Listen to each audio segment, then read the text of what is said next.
I'm starting on Chapter 9, Therapeutic Communication. Some of this stuff might be a repeat for you guys. You've had some of it in fundamentals. And basically something to always remember is, and the book talks about it on page 136 and 37, patients basically tend to appreciate a well-meaning person who conveys genuine acceptance, respect, and concern for their situation. A lot of people are really scared, thinking if I don't say the right thing, it's going to be really bad or detrimental to the patient, and it's really not. For the most part, if you're there and you're genuine, they know it. So just remember that. On your first slide on page 1, it talks about what is therapeutic communication. It is patient-centered, it's goal-directed, and it's scientifically based. Patient-centered basically is you're putting the patient as a full partner in care. And it does talk about what we just talked about, is making mistakes often helps us find more useful and effective ways of helping individuals reach their goals. It also talks about what are the benefits to the patient if there's therapeutic communication. They feel safer, they feel protected, they're more satisfied with the care they received, their increased recovery rates, and then they're actually going to be more compliant to that. And it talks about on page 137 the transactional model and what is the communicator, the message, the channel, the feedback, all that stuff. You can read about all that. It's pretty basic. It does talk about different types of noise when you're doing interviews, and that's going to be the physical noise. That's going to be like what's going on in your unit. Background music or overhead announcements would be a physical noise. Physiological might be some if they're ill, a headache or fatigue. And then psychological noise, such as they don't want to visit or being preoccupied about their finances, might be some other things that might be bothering them. It also talks about, there's a part in your PowerPoint about a case study, and it talks about you're a new nurse on a psych ward for adolescents. Noah is your first patient. He's depressed and has fresh cuts on his wrist, which is why his mom has brought him to the hospital. While taking his pulse, you see that Noah also has a number of older scars on his arm. When he sees you looking at them, he shakes his head and whispers, "Yeah, well, it's just going to keep on happening." So this book has really good PowerPoints and has case studies and questions throughout. And you can look at those if you want. I'm not going to go real in depth on them. But it does talk about Noah's whispered statement of, "Yeah, well, it's just going to keep on happening," does not involve which of the following. And it's just feedback is what it is, which I'm not going to go into definites on all those. That's just vocabulary on page 137. Another slide says, what is an appropriate response to Noah's whispered statement of, "Yeah, well, it's just going to keep on happening"?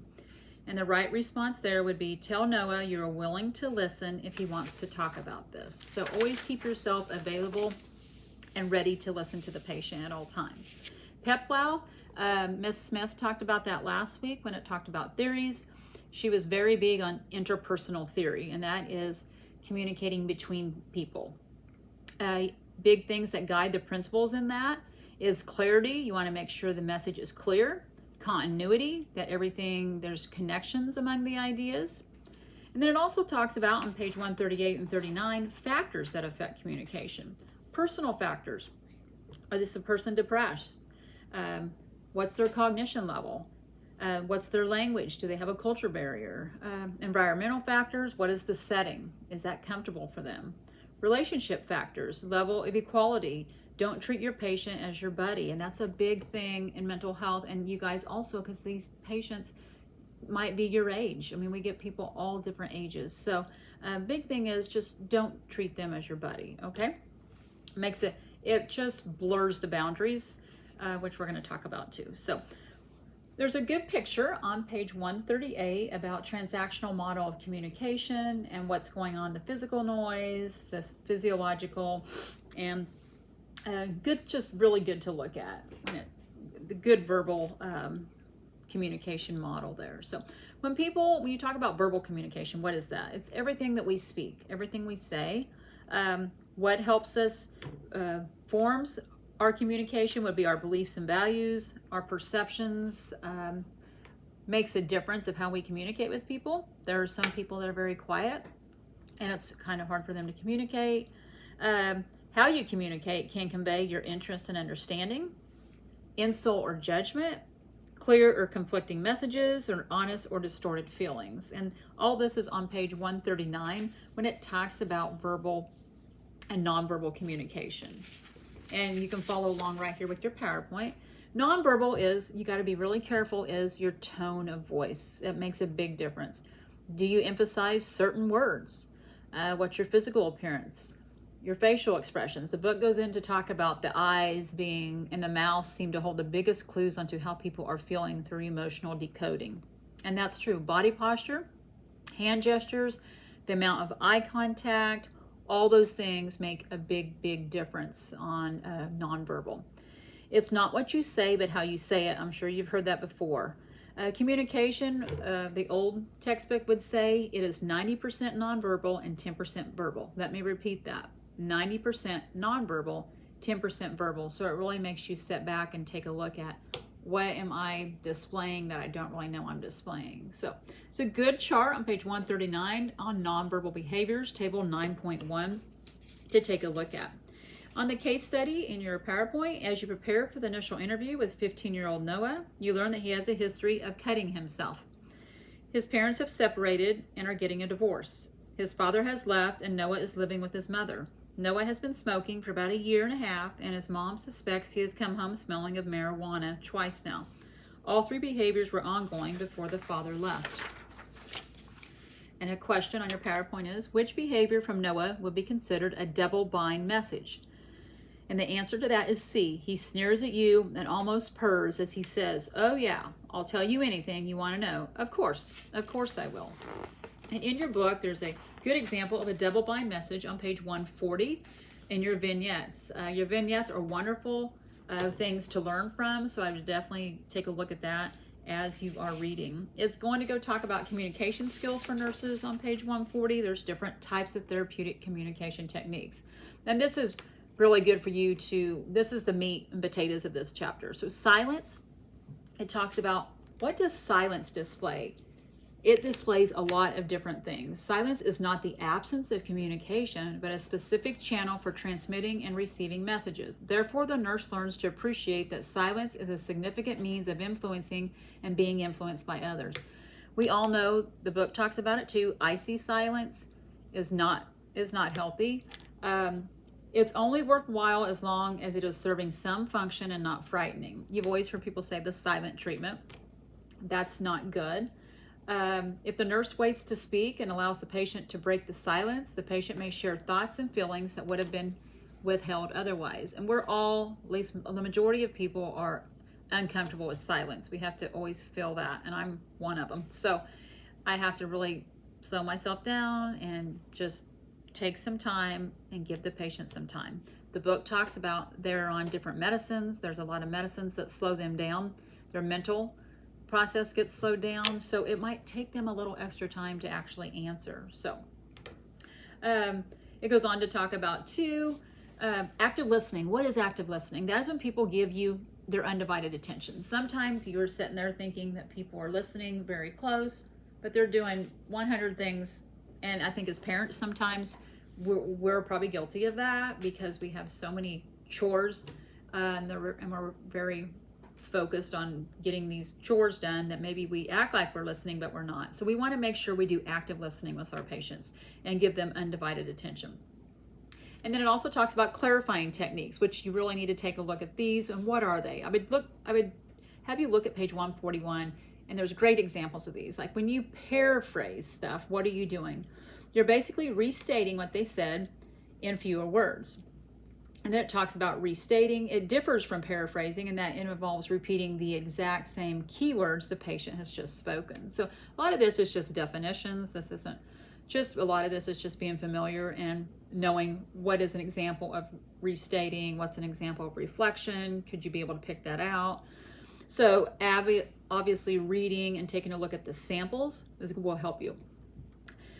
Reflecting is a means of assisting patients to better understand their own thoughts. So basically it's the nurse's observation of the patient, and it gives you examples in this book which are really, really good. Exploring, examine the patient's ideas, their things that are important ideas and experiences or relationships more fully for the patient. So Tell me more is always, if you can't think of anything else, tell me more is always good. Or tell me how you feel. Describe your relationship with your wife. Give me an example of. You just want to be able to have them open up. So this chapter is amazing, and it gives you examples of. So definitely something you need to look at. Questions, open-ended. It encourages the patient to share things like, what do you perceive as your biggest problem? Is a great example of that. Close-ended is more like when you're trying to do maybe a health assessment and you want just yes and no questions. But the majority of stuff we're going to ask is going to be open-ended. We want them to really think and help problem solve. That's the big thing here. We don't want to solve the problem for them. We want to assist them. So that's where this whole chapter on therapeutic communication is really big. It's just trying to help them find the answer to their problems to an extent, and just because they will be able to help themselves, and we want to assist with that. We don't want to solve the problems for them. So like I said, close-ended is just more yes and no. Projective, I think this is good. It's like, what if? It helps you explore and identify thoughts and feelings. For an example, at the bottom it says, if you had 3 wishes, what would you wish for? So good. I think these are really neat questions. I've actually seen my students do these when they're doing their assessment on their patient. It's really neat to see how it does make the patient open up. I like this other one too, called the miracle question. It's a goal-setting question. It helps the patient see what the future would look like if a particular problem were to vanish. For example, what if, while you were sleeping tonight, a miracle occurred? How would your life be different if this miracle came true? So it helps them identify goals and a lot of times get to the source of their most important issues that they have. Examples also is a table on table 9.2 on page 142 of the different things that we're talking about now. So we're talking about things that are actually good. So let's talk about things that are non-therapeutic, not so good for them. So it talks about excessive questioning. If somebody just rapidly fires off question after question, it puts me on the defense, and that's what it says. It makes the patient get on the defense, and that's not something you want to do. So you don't want to interrogate them, okay? That's not good. And then it talks about giving approval or disapproval. It goes on to talk about on that, the behavior might be useful for the patient, but when the patient is doing a behavior to please someone else, that's not going to help them, okay? So that's another thing. Giving advice, we don't want to give advice. We want the patient to be able to make their own decision. A useful approach would be, what do you see as some possible actions you can take? When you guys go to your community health center and watch a mental health nurse prac, while they counsel patients, they do amazing therapeutic communication. Robin is amazing. I've been watched her before, and she's really, really good. She does it on a daily basis. It's just fun to watch somebody ask these type of questions. Like, it's just very easy. So, and once again, we talked about asking why. It implies criticism. It makes them more on the defensive too. Back on excessive questions, I guess it doesn't make you on the defense. It's basically makes them feel interrogated, and it demands information without respect for their willingness or readiness to respond. But the why puts me defensive, okay? And that is something you need to think about. Don't ask the word why. It's much more useful to ask what is happening rather than why. So some good things to look at. It also talks about in your PowerPoint, Noah has made it clear he doesn't want to talk about his dad. But the truth is, as the interview proceeds, he becomes anxious. He tries to evade all the questions. Which type of communication might be most appropriate? And they say, ask a miracle question. That might help him set his goals and help them see what future might be like if the problem vanished. So, it just takes time and it takes practice, and we're not all perfect when it comes to that. But it is a beautiful thing when you actually get to see it in action. So I hope you get to see that in action when you go to clinical. So culture considerations, there's different types of communication. Every culture communicates differently. So you have to be very culturally sensitive when it comes to that. And it goes on to talk about, for example, some cultures express positive or negative as in a private way, or often expression of them is considered to be in bad taste and possibly a weakness. So eye contact is different for different cultures. Some consider direct eye contact disrespectful and improper. In some cultures, it says, for example, a woman making direct eye contact with a man may imply a sexual interest or even promiscuity. And on the other hand, in other cultures, direct and sustained eye contact indicates the person listens or trusts them. So once again, know who you're dealing with, what culture. That is a huge thing. And for the most part, the patients are really good to share what their culture beliefs are. So that helps too. Culture filters, we got to be really careful of not being culturally biased. So, and then it talks about telehealth. There's many different things that you guys might see also in the telehealth world.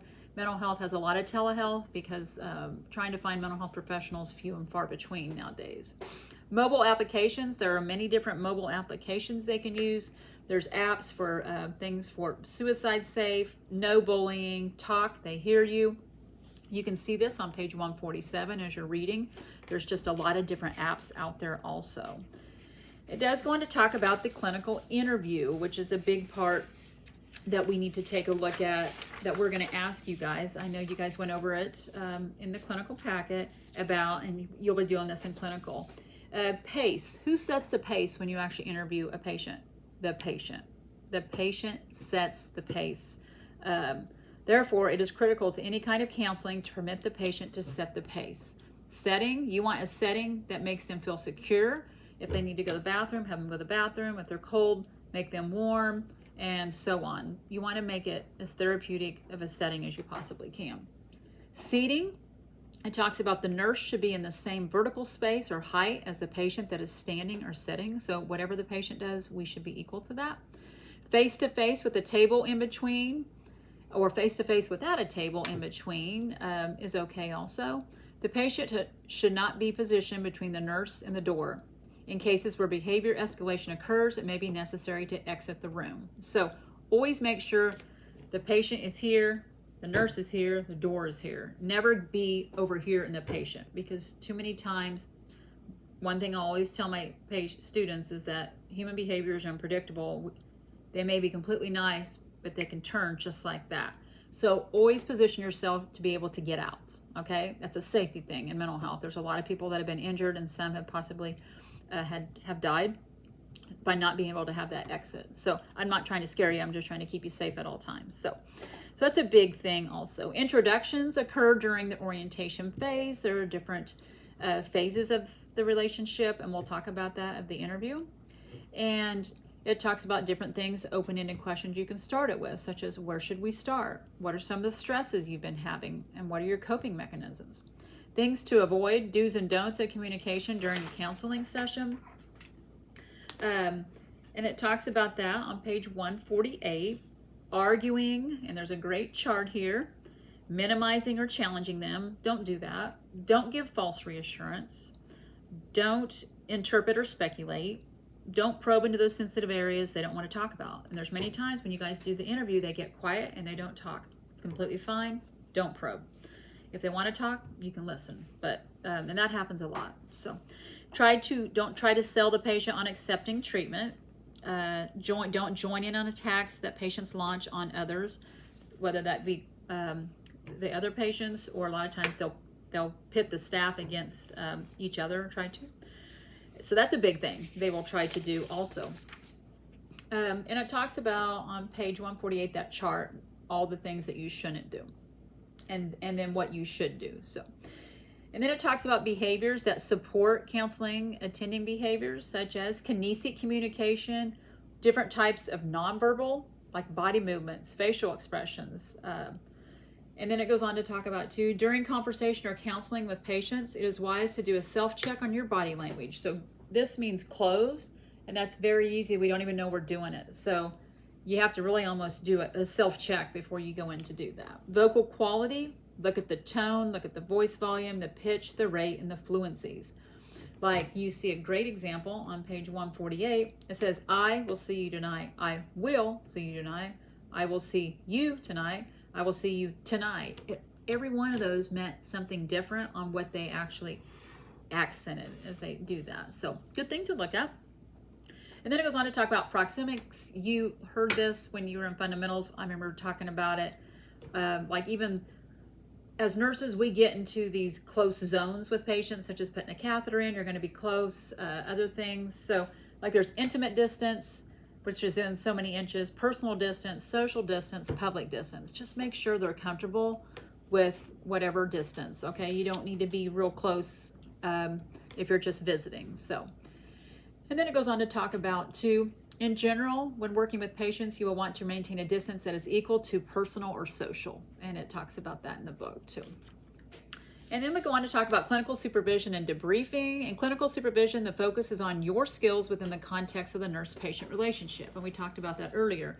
It's basically, if you feel that you might not be therapeutic or you need some help, you can have some clinical supervision, and it's basically just having someone mentor you to see if there's something that could be improved on, okay? So what we do, which I'll talk about here in a second, is called process recordings, and that is what is very beneficial to help improve our communication techniques. But it also talks about debriefing. It refers to a critical conversation and reflecting regarding an experience that results in growth and learning. So it's knowing what, knowing how, and knowing why. So we talked about that you would get it in your clinical packet. It's a thing called a process recording. You have to do it on one of your clinical days. And basically, you're just going to have a little conversation with the patient. It might be 4 or 5 questions. And I have an example here in the book of how we want it written out. And I know Ms. Smith talked about it last week when she handed out the clinical packets, I'm sure, about the process recording. And Hildegard Peplau was the one that actually invented this. So basically, it's just reviewing your clinical interactions as they actually occur. It helps us identify anything that we can be better at in therapeutic communication. You just take a segment of your session and then you reflect on that, on verbal and nonverbal, and try to make improvements, okay? So it's just really useful in identifying communication patterns. There's a great example on page 150 for that, of an example of a process recording. And I would like mine written. You can even do it on paper. Some people put it in a Word document of this part. And it's really like the nurse, good morning, Mr. Long. And then what he says. And then, oh, was I therapeutic or not therapeutic? And then what were my thoughts and feelings at the time I said that? And then sometimes you feel therapeutic, sometimes you don't. And then what are your feelings on that? So just, it's a neat way. Basically, it's just self-evaluation. And you only have to do it once. So there's a great example of that on page 150. And then the last thing is on your last PowerPoint, as a nurse assesses a new patient, the nurse makes sure the door remains open. Which type of communication factor is this action? And that's environmental. It just talks about different types of, and I'm not going to get into depth on that. You don't have to memorize that. But there's also a really good video to watch on empathy. And it's called The Human Connection to Patient Care. And it's on YouTube. And it's 4 minutes and 23 seconds long. You don't have to watch it, but it is just kind of a neat one when it talks about empathy and taking care of your patients. So that is all. Thank you.